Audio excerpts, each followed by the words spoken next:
नहीं रहा, क्योंकि पिछले साल ही एक लहर चली थी बाबा का कि जो सीएम बनेंगे, उससे बहुत सारी फर्क पड़ा था। लेकिन इस बार ऐसा कुछ नहीं देखने को मिल रहा है, क्योंकि अब जनता जागरूक हो चुकी है।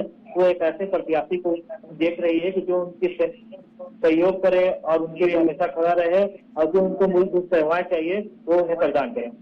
बिल्कुल, बहुत बहुत धन्यवाद आकाश जी, आप हमसे जुड़े रहें उसके लिए बहुत बहुत शुक्रिया। आपने जो विश्लेषण किया, जो आपने गहराई से बताई वहां प्रेमनगर विधानसभा सीट की समीकरण को लेकर, उसके लिए बहुत बहुत शुक्रिया। और मोहन, मैं आपसे समझना चाहूंगा कि चुनावी वादे कितने पूरे कितने अधूरे इस हमारे खास पेशकश में इस सामान्य सीट पर भी होने पर आदिवासी कार्ड का जो है वो खेला गया है, क्योंकि परिसीमन के बाद आदिवासी सीट से ये सामान्य सीट पे आ गया है।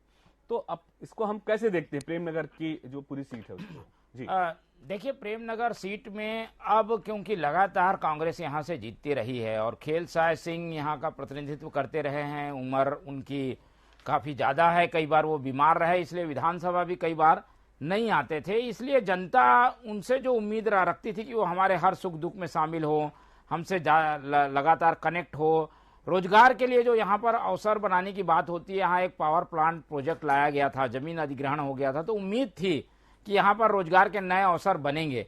लेकिन वो सारी चीजें नहीं हो पाई और यही सब ड्रॉबैक जो है वो थोड़ा कांग्रेस को परेशान कर रहा है कि उम्मीदवार पुराना है, जो काम कहे गए थे खासतौर पर रोजगार को लेकर वो हुए नहीं हैं।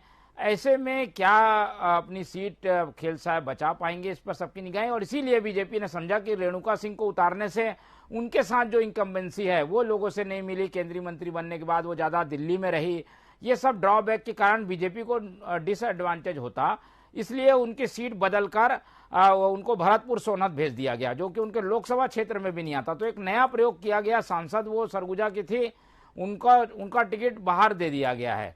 अब जहां से वो लड़ती रही हैं प्रेमनगर, वहां पर ऐसा मुकाबला था तो रेणुका सिंह को बाहर शिफ्ट कर दिया गया, नए उम्मीदवार को लाया गया है। तो कोशिश बीजेपी की यह है कि कैसी भी ये सीट को हासिल किया जाए, क्योंकि थोड़ी इनकम्बेंसी न केवल खेलसाय सिंह के खिलाफ भी है, बल्कि जो काम वहां वादे के रूप में किए गए थे उसमें थोड़ी गति धीमी दिखी है। इस वजह से भी थोड़ा सा कांग्रेस के सामने नए उम्मीदवार को उतारकर किला जीतने की कोशिश की गई है बीजेपी की ओर से। बिल्कुल, तो हम ये अभी प्रेमनगर के मुद्दे पे लगातार चर्चा कर रहे थे। सड़क, पानी, बिजली, स्वास्थ्य, शिक्षा, भ्रष्टाचार, अधूरे पड़े काम से प्रेमनगर के मतदाता नाराज तो हैं, शराबबंदी भी चाहती है वहां के महिला मतदाताएं। अब हम आगे चर्चा करते हैं मोहन जी भटगांव को लेकर। भटगांव विधानसभा भी खासा